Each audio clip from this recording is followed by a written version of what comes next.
reflecting upon listening to the recording, a few recordings back by Nate Hagen, 10 myths still taught in business schools. It's worth knowing that both economics and finance, their study is still very primitive and in its infancy, and like most, what will be sciences, they are cloaked in a lot of jargon to impress the onlooker that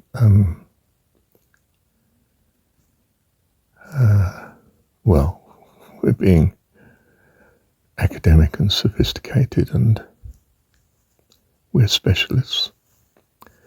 But the basic truths are pretty simple. And it's worth remembering that if you can cut through the jargon and the proliferation of misunderstanding,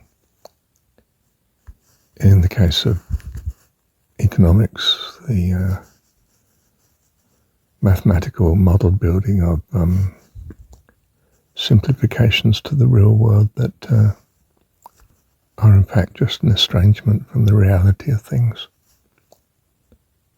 And in the case of finance, business studies and so on, the pomp of the ignorant reflection upon the survivors in the market.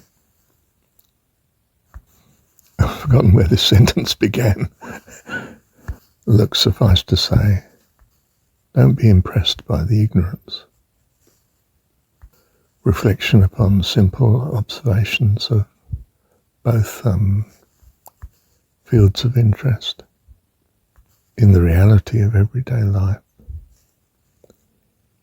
gives you a much clearer insight into the problems and the way to go to handle them. I came to university not to study the understanding of man, but rather to understand where he's wrong. This seems rather negative in a way, because it's very stand aloof as an observer, not as a devotee, but my focus and concentration and personal values that are majorly dominated by a concern for, especially mankind, but all life, including the lecturer before me and the people not in academia who fund it in hope that such will improve their lot in life. I think, although secular, I was more of a missionary of truth to the deluded than a devotee to the shrine of learning. This last would-be sentence is a typical example of how language is not necessarily simply a series of sentences, the complete statements, subject, predicate, all that, but rather a touching on, pictures of that which seems to be significant and important, experienced but not necessarily strung together in some understood logical sequence. In the case of language as we know it, complete sentences. but ideas experienced together.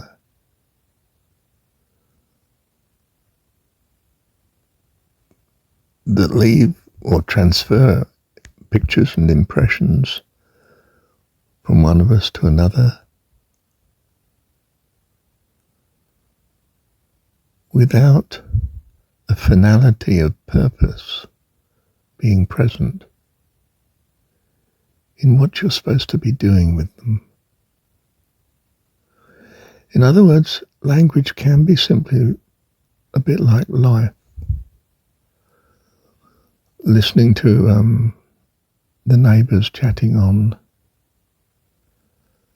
and much of what they communicate to each other are not actually complete sentences, but open-ended traces of thoughts kaleidoscoped together in a conversation where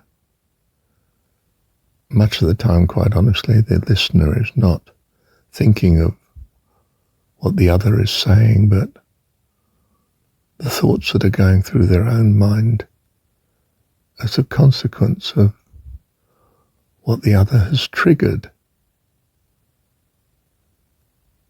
a bit further back in the conversation, and what that triggered in your mind and led to your present absence from listening. And then you come back to the consciousness of the conversation wherever the other speaker is now at. And this, well, cacophony of words in some ways continues. A kaleidoscope of purposes that really, as time goes on, can go anywhere. And the conversation, endless, drags on. They talk for hours. Are you two ladies still chatting? Yes, and they smile and laugh away. It's a side to friendship and fellowship, communion, that's missed in our assumed organisation and purpose and performance of living. A reality of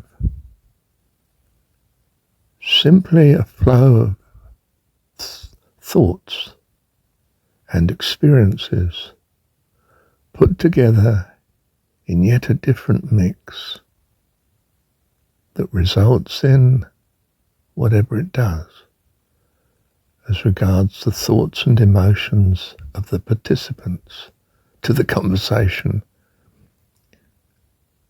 including those that follow a record of such.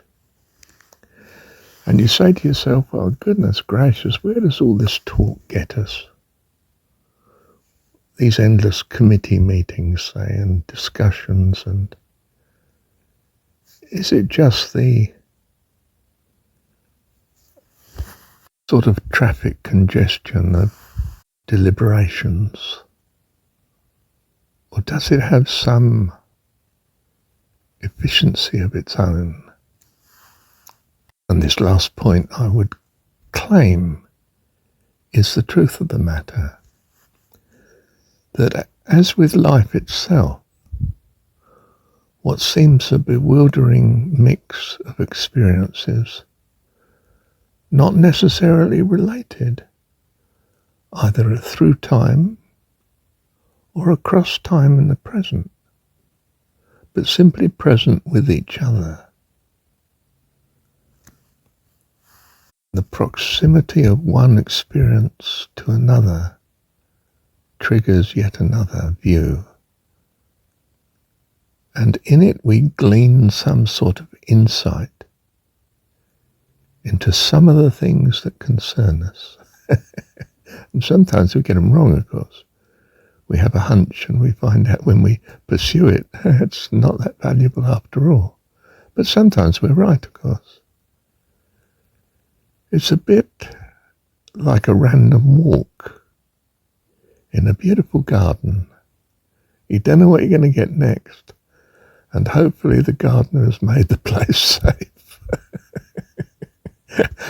And that has to be our trust, or you wouldn't risk a step in any direction, because much of it is unknown. But because you've survived so long, you have a confidence, a hope, a faith sufficient to make the next step in living. Bless you. And it's this understanding of faith, trust, hope,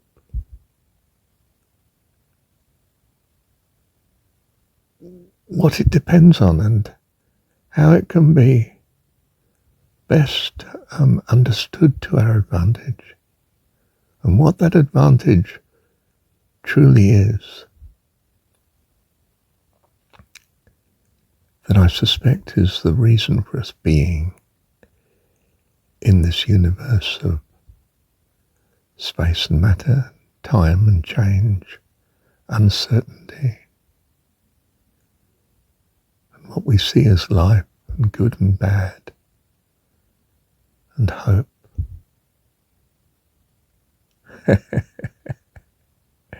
Creativity and love. You know the list, don't you? Thank you, Heavenly Dad.